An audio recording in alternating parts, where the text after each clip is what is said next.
न्याय मिळावा एवढीच अपेक्षा आहे.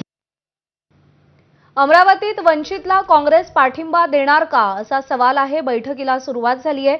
अमरावती विधान परिषद निवडणुकीबाबत काँग्रेसची ही महत्त्वाची बैठक सुरू आहे. वंचितचे निलेश विश्वकर्मा यांना पाठिंबा देण्यासंदर्भात निर्णय होईल अशी माहिती मिळतेय. काँग्रेसचे जे अमरावतीचे उमेदवार आहेत हर्षजित देशमुख ते रुग्णालयामध्ये होते. त्यांना किडनी स्टोन झाल्यामुळे ते अमरावतीमध्ये येणार नाहीयेत. प्रचारात देखील ते दिसत नाहीयेत. काँग्रेसच्या नेत्यांशी त्यांच्या गाठीभेटीही सुरू नाहीयेत. ते भाजपला मॅनेज झाल्याचा आरोप यशोमती ठाकूर यांनी केलेला होता आणि त्यानंतर वंचितच्या उमेदवाराला पाठिंबा देण्याची चर्चा काँग्रेसमध्ये जोर धरू लागली होती. प्रणय निर्माण आपले प्रतिनिधी आपल्याला अधिक अपडेट देतील. प्रणय, अवघे काही दिवस शिल्लक आहेत निवडणुकीसाठी. आता तरी काँग्रेसचा ठोस निर्णय होणार का? नक्की प्रज्ञा, काँग्रेसची जी बैठक आहे प्रमुख नेत्यांची ती बैठक अमरावतीचे काँग्रेसचे खासदार बळवंत वानखेडे यांच्या कार्यालयामध्ये सुरू झालेली आहे.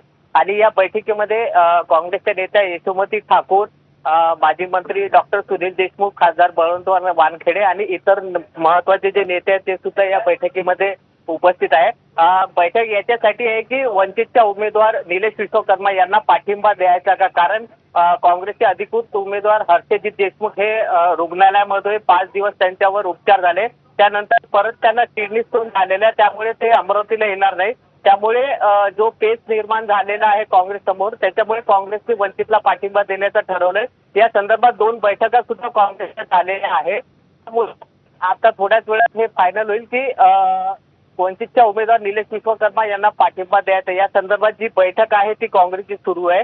आणि या दृश्यामध्ये जर आपण बघितलं तर आतमध्ये जे काँग्रेसचे महत्वाचे नेते आहेत ते या बैठकीमध्ये चर्चा करताय की पाठिंबा द्यायचा नाही. कारण काय, 2018ची पुनरावृत्ती जर झाली तर त्याची जबाबदारी कोण घेईल हा सर्वात महत्वाचा मुद्दा आहे.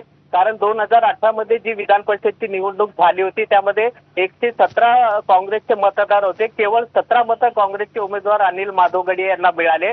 त्यामुळे तीच परिस्थिती जर 2026 मध्ये झाली तर त्याची जबाबदारी कोण घेईल हा पेच काँग्रेस समोर आहे. त्यामुळे वंचितच्या उमेदवाराला पाठिंबा देणार का यावर आता थोड्याच वेळात अंतिम फैसला होणार आहे. आणि जर पाठिंबा जर नाही दिला तर हर्षजित देशमुख जे आहेत ते मात्र अमरावतीला येणार नाही.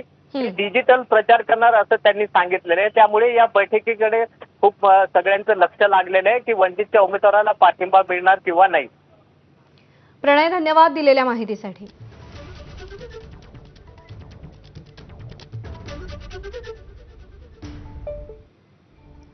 आणि यानंतरची बातमी चंद्रपुरातून आहे. चंद्रपूर महापालिकेतील धानोरकर गटाशी संबंधित